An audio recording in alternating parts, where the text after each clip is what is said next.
Hey guys, welcome to the daily news analysis of 7th of February guys. Let's see the first news. First news is regarding Kathakali. Actually, the Kathakali master Mandavur Vasudevan Nair has passed away. So that's why it was in news guys. So Kathakali is basically one of the classical dance form of India, which is being practiced in the state of Kerala. It is a dance and drama without dialogues that requires quick footwork and complex movement with exact timing with music. And as you can see, its complexity can be very much judged by the costumes that is being worn by the person whosoever is being dancing under this Kathakali classical dance form. He's having a headgear as well as the face mask is also there, right? So it is quite complex movement, and you haven't seen, you can see it in any sort of videos, whatever you have. You can in fact search for this Kathakali dance in YouTube itself, you will get it, right? It is Kathakali. What is it about?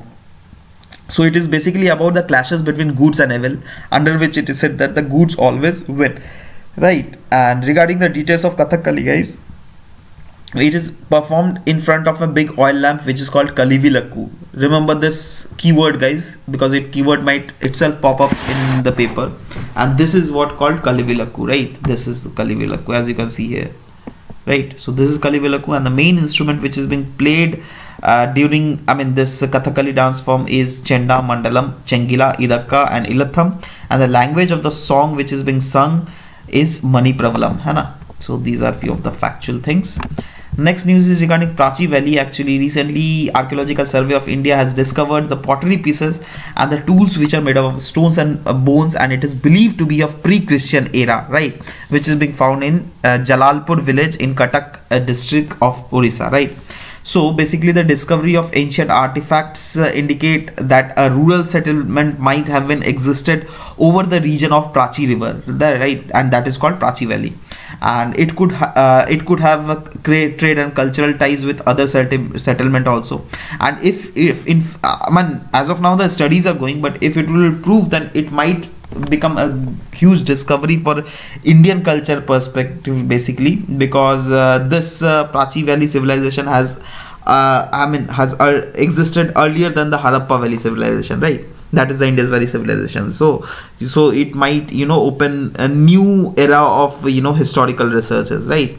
Next is Prachi Valley civilization has contributed a lot towards amalgamation, assimilation and proliferation of different religious faith and cults which might have existed nowadays also in different region of Orissa and nearby region.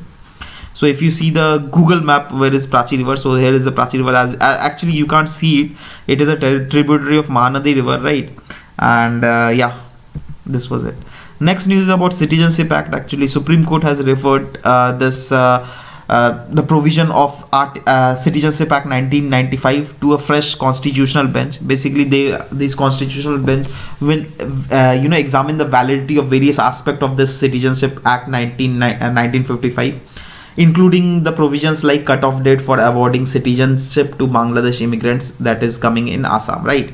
So basically it will be seeing few of the cases, few of provisions like section 6A of the act, which basically relates to the provisions for citizenship of the people, which is covered under Assam Accord. What is Assam Accord guys? So under Assam Accord, it has been said that those migrants whoever has settled in India after 1971 from the Bangladesh, then they would not be given the citizenship right of India, right? So that is what the Assam Accord was, right? So first of all, it will validate the this section 6A of the act. Next is it will also validate the fundamental right which is being contained under the article 29(1) of the Indian Constitution, under which it is being said that minority can save their different customs and art forms, right? Next also it will search out for the it will examine the meaning of the expressions which is called cultural and conserve, right, under this act. So it is basically news, as well as this news will proceed. This news will proceed, then will be I'll get in touch with the news and I'll inform you that, right?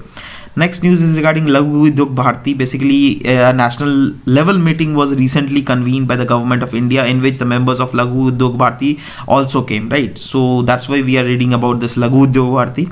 So what is it guys? It is a registered all India organization of MSME that is being running in India since 1994, and it has a membership in more than 400 districts in India, and also it has a branch of around 250 branches all over the country, right?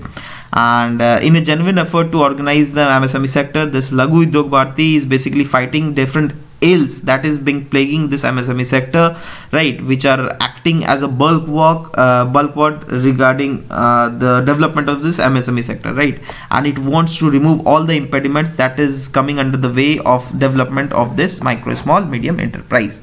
So basically it gives assistance to the small industries in following ways. It basically works on removal of Inspector Raj and simplification of procedure. All right, it ensures the availability and distribution of powers, right, to MSMEs. It also gives guidance to the MSMEs for the improving the productivity. The quality and technological upgradation works are also being carried out by this Laghu Udyog Bharti regarding the upgradation of MSME sectors and other sectors like women empowerment, better entrepreneur work and cultural relations, and then participation in trade fairs and exhibition. So these are few of the sectors which are also being focused upon by the Laghu Udyog Bharti, right.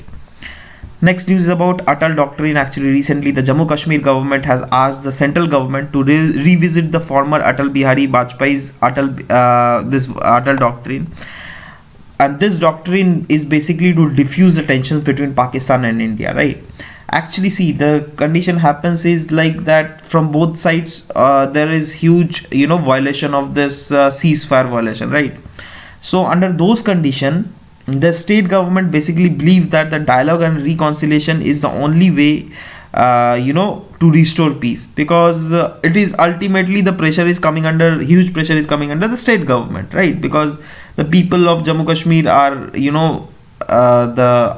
the ultimate victim of this process, because not only from this Indian side of Jammu Kashmir, but from the Pakistan sides also there are casualties being seen in both the sides, right. So to do away with the casualties, it is being very much said by the Jammu Kashmir government that the center must look forward to it, and center must carry out the peace process with the Pakistan under this Atal Doctrine, which is basically called for peace, progress and prosperity in the valley by imbibing the spirit of humanity, democracy and identity of the people of Kashmir. The doctrine was universally acclaimed, means from both the sides of the political sides, it is being acclaimed that that was a good doctrine. And Vajpayee mantra basically included resolving all outstanding issues with Pakistan in a peaceful manner and in a bilateral dialogue in which there is no third party intervention, right. Next news is about India Tsunami Early Warning Center, guys. Actually recently in Rajya Sabha a written reply basically. So Ministry of State of Science and Technology and Earth Science has recently replied that latest scientific technique has been added to this Indian Tsunami Early Warning Center, which will basically provide early warning for the impending tsunami to all the countries in the Indian Oceanic region. So what is it, guys? It is being established in Indian National Center for Ocean Information Science, that is INCOIS, Hyderabad, right, and it is an autonomous body under the Ministry of Earth Science. And basically Indian Tsunami Early Warning System comprises of a real seismic monitoring network that I've already told, because it provides early warning in a real time basis, right. So it would be very much easier for all the countries along the Indian Oceanic region whosoever are availing this service, so they will be getting the informations on real time basis, right, so that in future if there comes tsunami, then they will be at least informed regarding it, that okay, tsunami is already came, right. So we must we must take some actions in order to ensure less and less casualties, right. So basically the Intergovernmental Oceanographic Commission of UNESCO has designated this ITEWC, that is Indian Tsunami Early Warning System, as the tsunami service provider for the entire Indian Oceanic region. And since 2012 this Indian Tsunami Early Warning System is providing tsunami advisories. And why it is being giving services since 2012? Because earlier we don't had this kind of system. After the coming up of tsunami into the year 2004, the government was very much concerned that we must come up with some sort of system which will ensure that in future, if at all tsunami comes, then at least we can ensure that the casualties become lesser and lesser, right. So this was about this Indian Tsunami Early Warning Center. Next news about United Nations Food Program. Actually, Sweden and the United Nations World Food Program has recently signed a strategic partnership agreement in which both the sides have committed for the donation of $370 million to World Food Program over the next 4 years, and it is said that the contribution for this 4 years is the biggest ever made by any donor within a World Food Program strategic partnership agreement.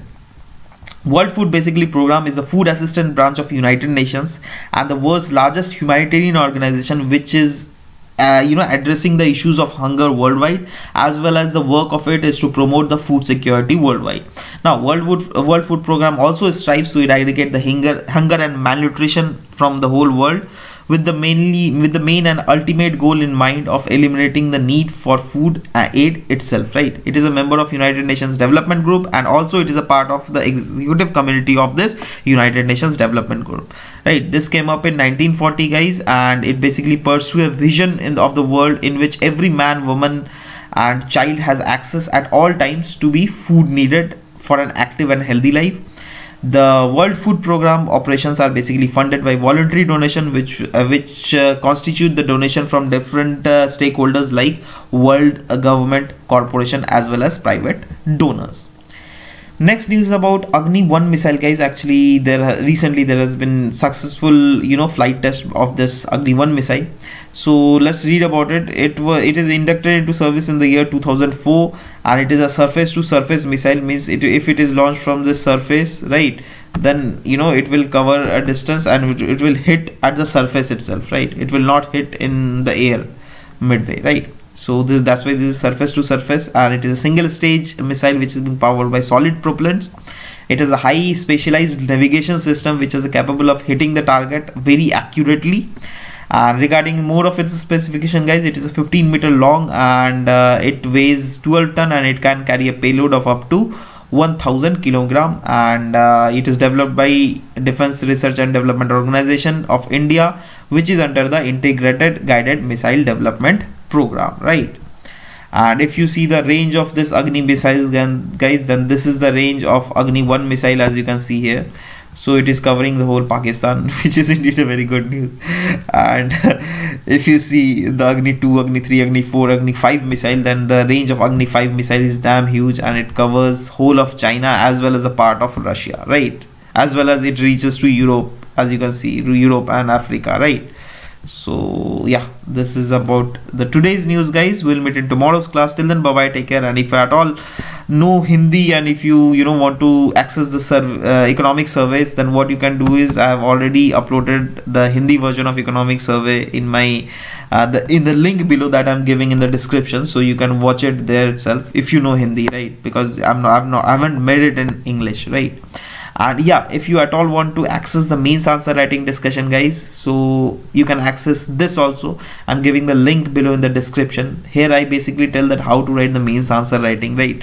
So you can actually access it. It is a very good series. If you haven't accessed it as of now, then please go and see it, right? I'm just giving everything in the description below data, right? So this is the link of my Telegram channel, right? So if you at all want to access the free PDF, so you can come up and access it over there. So guys, this was all about the today's news. We'll meet in tomorrow's class. Till then, bye bye, take care, and thank you for listening to me, guys. Thank you very much.